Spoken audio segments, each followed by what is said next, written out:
Hello and welcome to Truth Xpose TV. Today I am going to be interviewing someone I've known for about 10 years on the Gold Coast. His name is Walter Smith. He is an amazing guy. He's performed at about 5 of the animal action events that I've run over time and done an amazing Native American performance with Bobby Running Fox and Len Morgan, and he's back on October 1 this year at the 10th annual animal action event. He's going to be performing there along with about 10 other performers. It's going to be awesome. However, this isn't about animal action night here. This is actually what we're going to be talking about is the truth about what is going on for some beautiful people over in America right now. They're the Lakota Native American warriors of ancient times. And something very, very sad is happening right now where the Standing Rock Pipeline is going through North Dakota. And right now, ceremonial sites are being bulldozed, and a massive $3.8 billion Dakota Access oil pipeline is being forcefully put onto this sacred land, and some horrific things are happening right now over there. Walter is going to be shedding light on what is going on over for the beautiful North American people over there, the Lakota tribe, and what we can do to help here in Australia and around the world for whoever is on this show. And I'm Aldwyn Altuney, by the way, and Walter Smith, welcome to the show. Great to have you with us.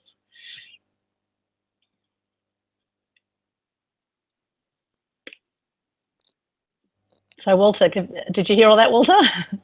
We had a time lapse. It sort of dropped out and then came back again. Oh, okay, which does happen on these hangout shows occasionally, but great to have you with us, Walter. And you know, you told me about this just the other day about what's happening over there. I wasn't aware of what was going on in North Dakota, and when I started to look into it a bit closer, I got very moved by what I was seeing.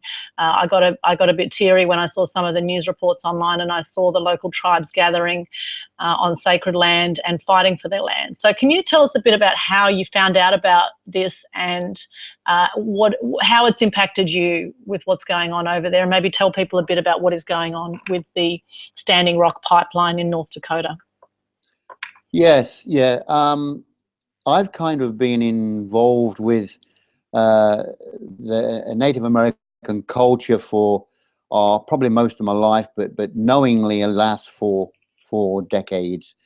And I've invited a lot of different Native American elders and leaders, one being Reuben Silverbird, over into Australia to do workshops and spread their word and spread their knowledge and wisdom about the earth and about love and compassion. And going back quite a few weeks, this came to my attention on Facebook, because one of the connections I have is with a group of flute players over there, which is called the Kokopelli Brotherhood, which Len and I are both part of.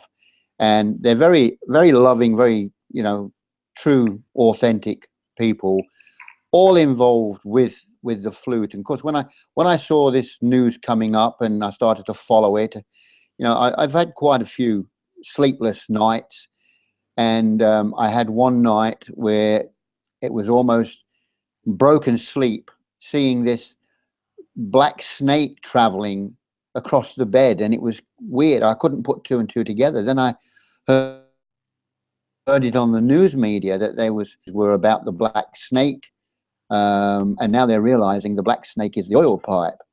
So yeah, it's pushed my buttons, and I have a lot of compassion for the Native American, because I see them wanting to look after Mother Earth like a lot of us do, and it's important that Mother Earth. I mean, we only get one Earth. It's like water. Water is important to us.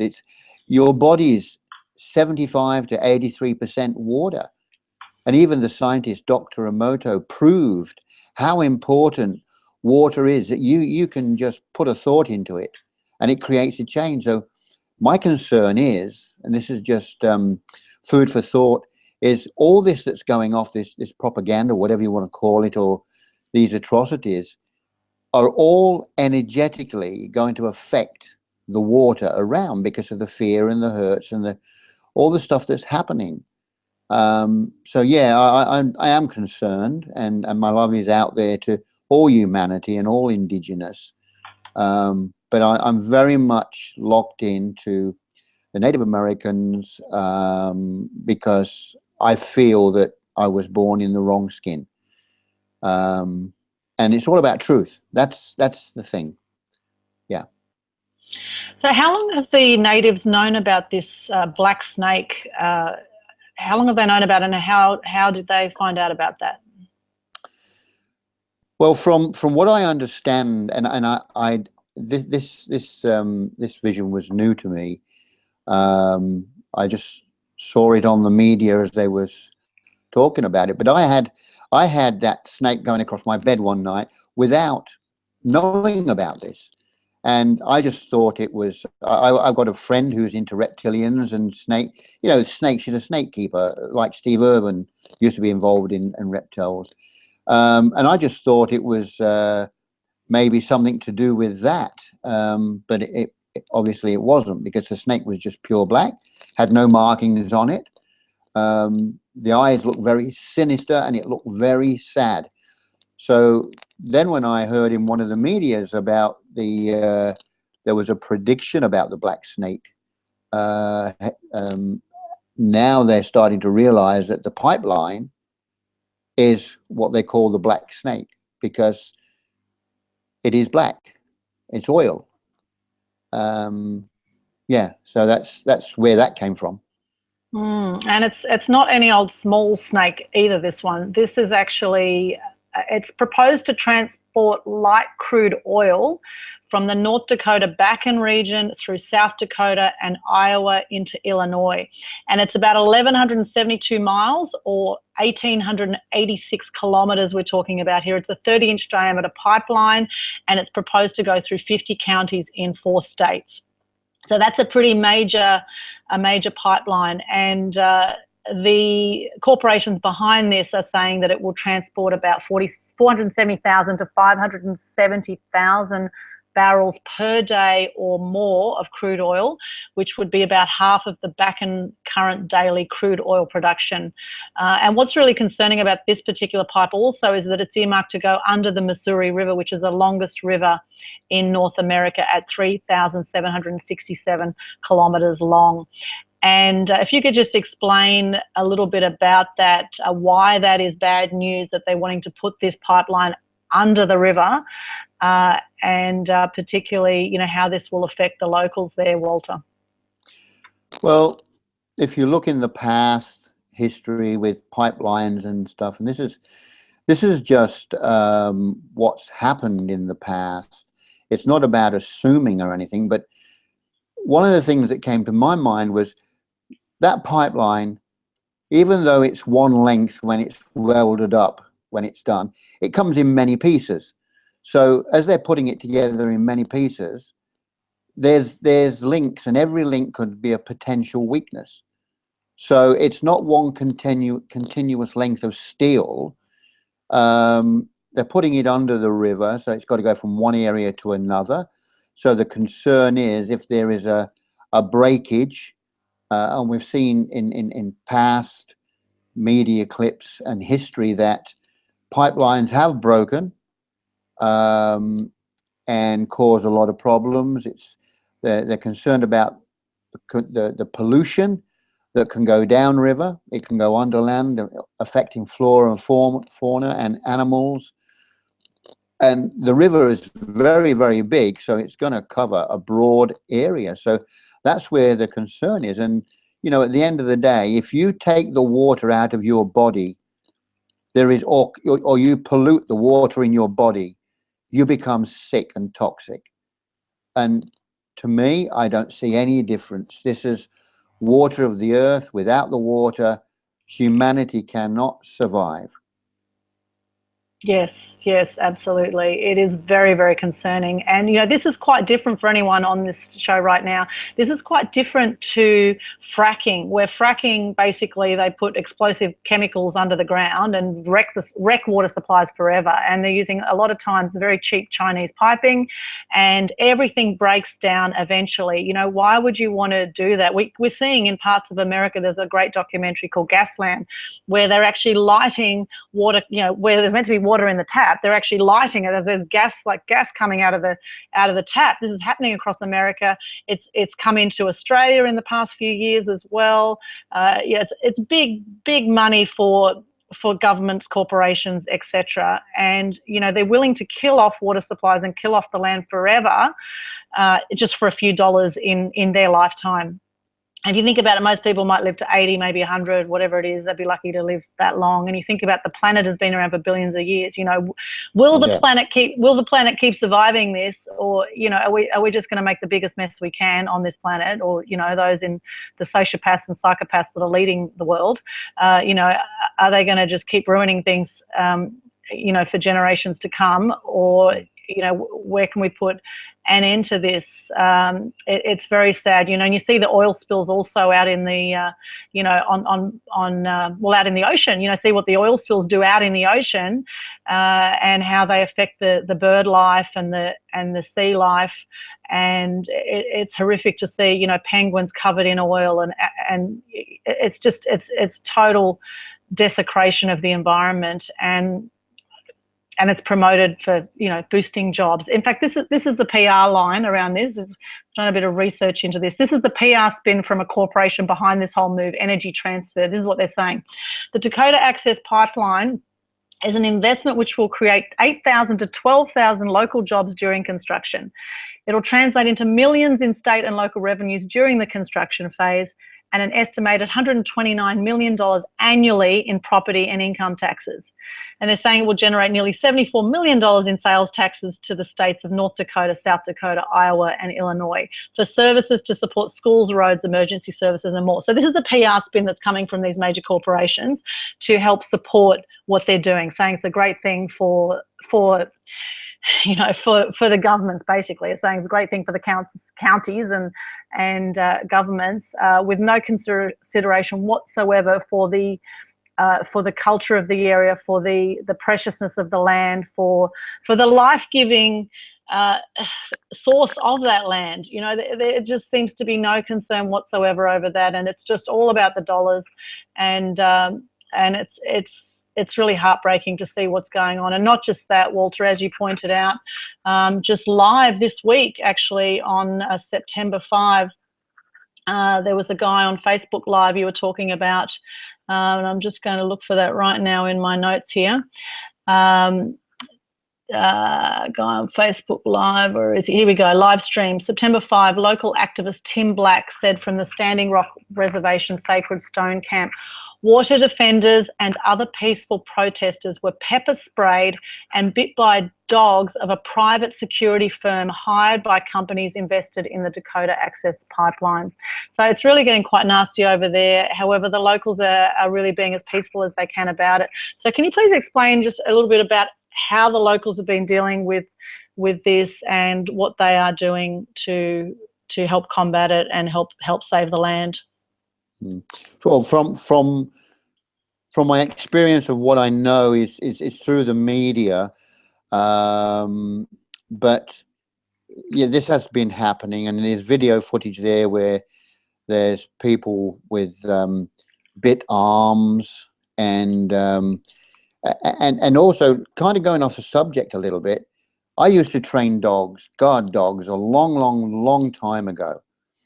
And one thing that we always are mindful of, if a dog draws blood, it can end up being blooded, which means it gets hooked on biting for no reason at all. And that's how it becomes a savage dog. So one of these dogs that was on the media it was reported that even bit pregnant women or pregnant woman. And there was also a child. Now, I never saw that, but this is what was being said. But there was a dog there with blood coming out of its nose and its mouth where it actually savagely bit. And then there was reports that the dogs got overexcited and were biting their handlers. This is not good for anybody that's a dog trainer. It's not good. It's like having a loaded gun and playing Russian roulette. So that's an issue also. But in the media that I've been following, the word that is most important out there, that this is the first gathering of Lakota and other natives, all tribes coming together since 1875, when it was the Battle of the Bighorn or Greasy Grass River, whatever you want to call it, when Custer was removed, and the 7th Cavalry. So nothing's really been as powerful and as strong as this. But this time, this is really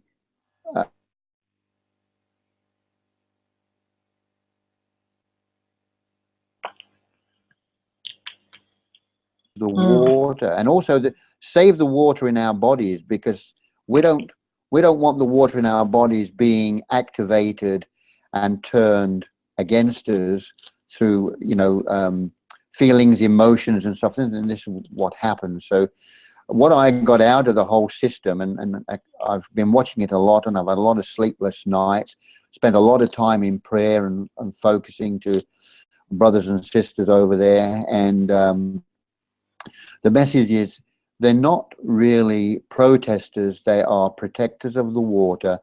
They're spending most of the time sitting there in drum circles on the camps, drumming and praying, so that this can be turned around by group consciousness. And this is what I'm putting this out for, not to create any problems, because you won't fix anything with problems. It's for everybody to be supportive in their own way of being. Let's think, if you bought a house here in Australia and all of a sudden some pipeline goes right through your house and they start pulling it down. How would we feel? You know, there's got to be some rights. And this is really, you know, pushed. It's pushed my buttons on a very deep emotional level. And I just wish, hope and dream for everybody to support this through prayer, not even ringing the corporations or the governments or politicians, or not being violent or even profanities. It's not about that. It's about being in the heart, holding the compassion, holding the love, and creating the most powerful thing on the earth, which is group consciousness. If you want to call it the 100 monkey syndrome, call it the 100 monkey syndrome. But it's a group consciousness, and I think we're all old enough and wise enough to know we are what we think we are what we say we are what we eat.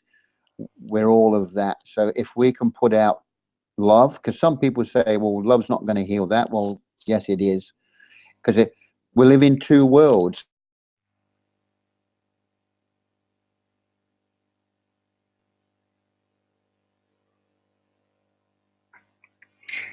Yes, we live in two worlds. We're just having a little bit of a technical issue there. It looks like Walter's just frozen for a minute. Hopefully he'll be able to hop back on in just a moment.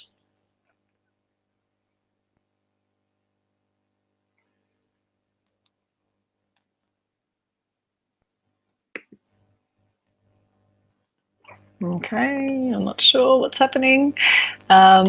He seems to have frozen there. Hopefully we can get him back on the show. He's talking about we're living in two worlds, and the two worlds actually David Icke spoke about recently on his worldwide wake up tour, and he was talking about love and fear, and he was talking about choosing love over fear, and that we are infinite consciousness, and to access that infinite consciousness and step into that, very important, and not be limited by what he calls postage stamp normal. That's what David Icke was talking about. And I think Walter was about to go down the same track. I don't know why we've just lost him. Hopefully he will come back on. Oh, he's just popped out. Okay. All right. Well, I might